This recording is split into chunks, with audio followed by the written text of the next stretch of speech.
Tragédia à vista. Nessa semana que passou, a Câmara Municipal de São Paulo aprovou em primeira votação a revisão do plano diretor da cidade. Mudanças que foram feitas na calada da noite, de última hora, no texto do substitutivo, estão sendo criticadas por 99% dos urbanistas, dos especialistas, de quem pensa a cidade e o urbanismo em São Paulo. Vamos voltar um pouquinho. Para que serve um plano diretor? Como é que ele interfere na vida das pessoas, no caso daqui de São Paulo, de 12 milhões de habitantes? E o que está em jogo nessa revisão, para dizer o mínimo, polêmica, promovida pelo prefeito Ricardo Nunes? Esse vai ser o tema de hoje do nosso Café com Bolos. E aí, tem tempo para um cafezinho? Para fazer um bom café, meu bem. O Plano Diretor Estratégico é uma lei municipal que a maior parte dos municípios brasileiros tem e que está prevista lá na Constituição de 88 e particularmente no Estatuto da Cidade, que é uma lei federal de 2001. O plano diretor de uma cidade tem um objetivo de organizar o uso e ocupação do solo. O que é isso? É definir um grau de planejamento que não dependa apenas das forças de mercado, da especulação imobiliária, para que a cidade seja organizada. Como se fosse um mapa. O plano diretor tem esse mapa, que é o mapa de zoneamento, para dizer o seguinte, ó, nessa região aqui está reservada para moradia popular. Aqui é uma área comercial. Aqui, nessa outra região, você pode construir prédios mais altos. Aqui não, só pode construir casas ou prédios mais baixos. Essa é uma área verde. Aqui está reservado para um parque público. É o Estado, o poder público, cumprindo a sua função de planejar e de organizar, de algum modo, a vida urbana já tão caótica que a gente tem. Porque as nossas cidades, pega São Paulo, por exemplo, foram frutos de um processo de urbanização desordenada. Desde a ocupação irregular do solo, de uma migração muito intensa, em que o Estado deixou acontecendo e tudo mais. De algum modo, hoje, né, ou já há algumas décadas, se tenta reorganizar isso com os planos diretores. Os planos diretores também são um instrumento para promover, ou deveriam ser, em tese, para promover justiça social. As nossas cidades, todas elas, têm um caráter muito desigual. É a segregação social no território. Nas periferias mais distantes, tem menos infraestrutura, menos transporte público adequado, o metrô não chega, para dar um exemplo, menos serviços públicos. No centro, está reservado, em geral, para a geração de serviços, de empregos e tudo mais. Não é aquela coisa de periferia para o centro todos os dias, horários de pico, trânsito tremendo, qualidade de vida baixa. Essa desigualdade nas cidades, o plano diretor também é um instrumento para que a gente possa enfrentar. Por exemplo, criando zonas de incentivo à geração de emprego nas periferias. Ou criando regiões no centro onde se possa construir habitação de interesse social. Tem a ZEIS no plano diretor, que é Zona Especial de Interesse Social, que é para moradia popular, para habitação para os mais pobres. O plano diretor é, ou deveria ser, um instrumento para combate à desigualdade e um instrumento do poder público para, de algum modo, regular as forças de mercado. Quando ele cai na mão da especulação imobiliária, de interesses financeiros, pura e simplesmente, o resultado disso é que o plano perde a sua eficácia como regulação para o bem da cidade. Vai que vai! Subindo torre para todo lado, sem se preocupar, por exemplo, com o impacto urbano. Vamos parar para pensar. Pega um bairro como esses, muitos que nós estamos vendo na cidade de São Paulo, quem pega particularmente no centro expandido da cidade, construções de espigões um atrás do outro, quarteirões inteiros sendo derrubados, bairros de classe média, às vezes de classe média alta e tal, em São Paulo, para construção de prédios. Legal, você pode falar, tá bom, construir um prédio, beleza. Só que onde moravam, numa casa, 10 pessoas, no prédio, no mesmo espaço, vão morar 200. Isso vão significar 200 carros e não só um carro. Isso vai aumentar o trânsito naquela região. Se fez um estudo de impacto para saber o quanto que isso geraria, não só de aumento de trânsito, de poluição, de pior da qualidade de vida, de desgaste ali do ambiente urbanístico, de superlotação. O plano diretor visa mexer exatamente nessas coisas. Bom, até aí tudo bem. São Paulo tem um plano diretor hoje que foi aprovado em 2014 na gestão do Fernando Haddad. Esse plano diretor foi exemplo e modelo para debate em várias cidades do mundo, porque ele trouxe avanços importantes, é um plano diretor moderno, com instrumentos inovadores. O relator dele foi o Nabil Bonduki, que é urbanista da Faculdade de Arquitetura e Urbanismo da USP, já foi secretário em São Paulo e era vereador na época. Esse plano diretor, por exemplo, ele duplicou as áreas de ZEIS para habitação de interesse social na cidade, que eram 17, viraram 32 quilômetros quadrados de áreas de ZEIS. Ele criou um mecanismo chamado cota de solidariedade, que a proposta inicial era mais ousada. Era no mesmo empreendimento você ter que, quem fosse fazer um mega empreendimento de habitação para os mais ricos, tivesse que ter uma parte de habitação popular para combater essa segregação, gerar convivência na cidade. Não conseguiu, mas conseguiu que esses imóveis dessem um dinheiro a mais, a cota de solidariedade, para o Fundurb, o Fundo de Desenvolvimento Urbano, para fazer habitação popular em outra parte da cidade. Teve avanço. Um desses avanços foram os eixos estruturantes. Foi concebido pela gestão Haddad. O que era o eixo estruturante? Era uma forma de estimular o uso do transporte público. Então você pegava numa região onde tem estação de metrô perto, a distância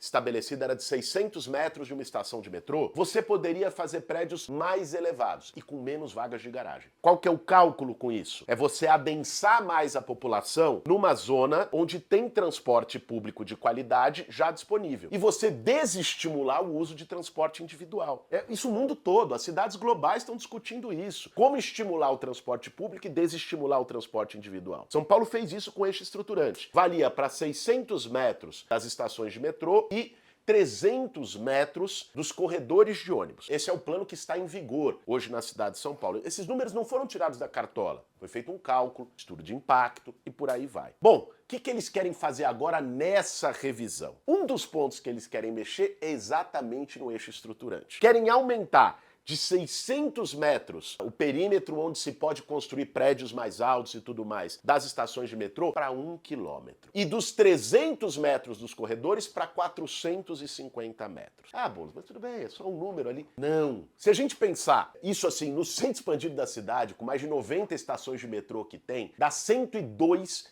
quilômetros quadrados de área, num estudo feito pelo Lab Cidade, coordenado pela minha querida amiga Raquel Ronick, também urbanista e professora da USP, dá 15 mil Itaquerões. É praticamente todo o centro expandido que vai estar nessa área podendo verticalizar de uma maneira indiscriminada. E mais, ele abriu brecha, a proposta agora é abrir brecha para ter mais vagas de garagem. Você perverte o que era o sentido do eixo estruturante, que era estimular transporte público. Você amplia ele para regiões mais distantes do transporte público e permite mais vaga de garagem. Aí é para poder liberar geral, é meio isso, ó, passar a boiada para que a especulação imobiliária possa construir indiscriminadamente. Mais que isso, nos miolos dos bairros, aquelas regiões mais de dentro, ruas menores dos bairros, ainda aumenta o coeficiente de aproveitamento. O que é o coeficiente de aproveitamento? É a possibilidade de construção. E aumentando o coeficiente de aproveitamento permite mais verticalização nos miolos dos bairros. Gente,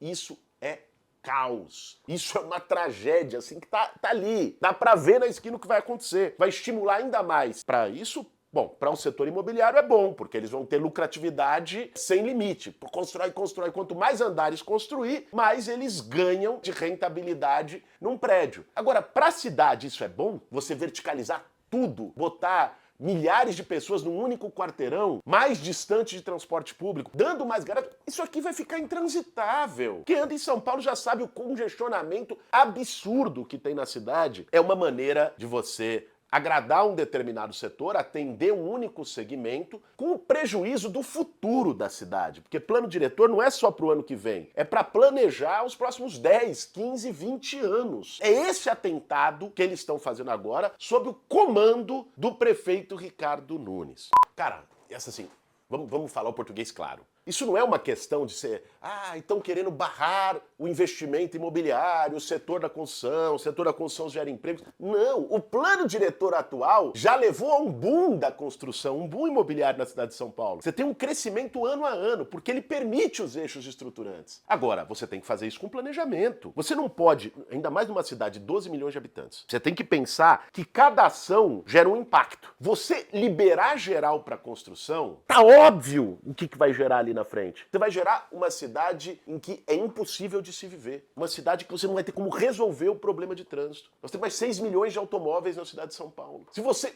Amplia isso. Mais vagas de garagem, você está gerando esse estímulo. Mais distante do transporte público. E você libera geral as construções, isso não é progresso, gente. Às vezes falam em nome do progresso, do desenvolvimento. Pelo contrário, isso é regressão. É a mesma coisa de querer dizer derrubar a floresta amazônica em nome de aumentar a produção de soja é progresso para o Brasil. Não é. Você pode ter um agronegócio sustentável que produza milho, soja, o que quer que seja, sem derrubar a floresta amazônica. Na cidade é a mesma coisa. Você não precisa passar boiada. Você pode ter o setor da construção atuando sem destruir completamente a capacidade de convívio em São Paulo. É isso que está em jogo.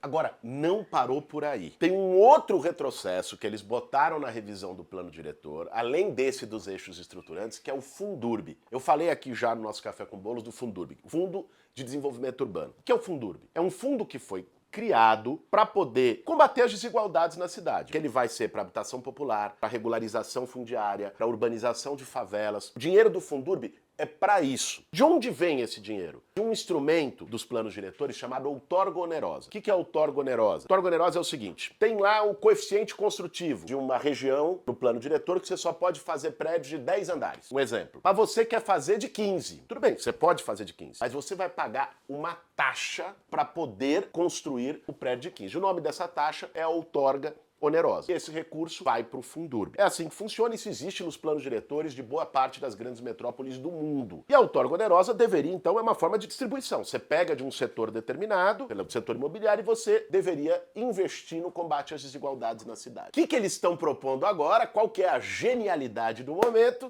Se o empreendedor, em vez de pagar a outorga onerosa, quiser fazer uma obra, ele pode. E a obra nem precisa ser o valor total da outorga onerosa. Pode ser 10% a menos. Já tem um desconto. Gente, o que é isso? Obra. Que obra? Não diz. Onde essa obra? Não diz. Atendendo qual prioridade? Quem vai fiscalizar o valor da obra? Nada. Tá mais do que na cara. Que isso se chama esquema. Isso é uma forma de abrir a porta para corrupção. Como é que você vai? Troca por uma obra. Gente, como assim por uma obra? Ele não diz nada. Pode trocar por uma obra. E pior, para completar, o dinheiro do Fundurb ainda pode ser usado não mais para regularização, urbanização, para asfalto. É um fundo que foi criado para combater a desigualdade social, vai ser usado para asfalto. Nada contra, pelo contrário, a cidade precisa mesmo, tem tanto buraco. Eu outro dia, inclusive, tive que trocar pneu do carro porque caí num buraco vindo do Campo Limpo aqui pro centro. Existe recurso no caixa da cidade para fazer asfalto. Tem 4 bi destinado para fazer asfalto. Por que vai tirar esse recurso do Fundurb? E aí tem outra ainda, né? Asfaltar é importante. Não pode fazer do jeito que estão fazendo, que é assim, você pega só as grandes avenidas, mete recapeamento, às vezes numa avenida que não precisava. Quem que nunca viu isso? É uma avenida que já estava boa, você vai lá, asfalta de novo. E a ruazinha que você passa todo dia ali do miolo do bairro, continua com aquele mesmo buraco de sempre. Sem contar, esse é tema para um outro Café com Bolos, o esquema que tem ali. A empresa recebe por tonelagem, então ela abre um buraco muito maior do que o buraco que existia para poder botar mais material e receber mais para tapar o buraco. Problemas, as brechas que tem no contrato. Usar o Fundurb, que é para habitação, regularização, urbanização de favela, gente que está em área de risco, vivendo com um rato na beira de córrego para asfalto ou para fazer uma obra indeterminada, é abrir o caminho para corrupção e para falta de prioridade na cidade. Isso ficou muito claro. Essa semana teve um episódio marcante de um vereador aliado do Ricardo Nunes, chamado Adilson Amadeu, fez um desabafo. Chegou e pediu pro setor diante das críticas óbvias a essa mudança no plano diretor, pediu pro setor da construção civil, tinha que dar uma contrapartida para o prefeito para ajudar ele na reeleição. Contrapartida para ajudar ele na reeleição. Olha o nível, gente. É balcão a céu aberto. Nós estamos incorporando as propostas de vocês, estamos ajudando vocês têm que pagar a campanha. É quase isso que o cara disse. Olha o nível. Nós estamos falando de São Paulo, uma das maiores metrópoles do mundo. São Paulo, uma cidade global, uma cidade vanguarda em tantas coisas, inovadora, uma cidade que acolheu todos os povos. Não dá. Não dá pra gente ficar refém desse tipo de coisa. Aliás, não dá pra gente ficar refém dessa gestão em São Paulo, que é uma mistura de abandono com corrupção e com desumanidade. Poucas vezes eu vi a cidade de São Paulo, eu tenho 40 anos de idade, nascido, crescido, vivi minha vida toda aqui em São Paulo. Poucas vezes eu vi a cidade de São Paulo tão largada. Você anda no centro, é lixo pra todo lado. É a população de rua sendo tratada como se não fosse gente. A cidade abandonada, sem rumo, sem plano, sem projeto, por uma gestão que tá fazendo esse tipo de coisa. Negociar tá aqui, acolá e por aí vai. Quer dizer, São Paulo não merece isso. Por isso, essa batalha, esse episódio agora do plano diretor, precisa ter a atenção de toda a sociedade paulistana. Pra gente entender o que está em jogo. O que está em jogo não é só, é agora uma lei que vai ser aprovada, eleição no próximo ano, não. O que está em jogo são as gerações que vão vir. É que cidade a gente quer deixar para os nossos filhos. O que está em jogo é se São Paulo vai ser uma cidade que se paute pelo que se debate de forma mais avançada e moderna no urbanismo, em qualidade de vida, em direito à cidade, em integração de recursos de infraestrutura, serviços com moradia, em redução de distâncias, em transição verde, ou se São Paulo vai virar uma cidade entupida, que você não consegue andar daqui para lá porque eles aprovaram um plano que só atende o interesse de um segmento específico e ignora 12 milhões de paulistanos. Nós não podemos permitir que isso seja aprovado. A segunda votação está marcada para o dia 21 de junho. É muito importante mobilização de todos para evitar esse retrocesso. Esse foi mais um Café com Bolo. Para fazer um bom café, meu bem.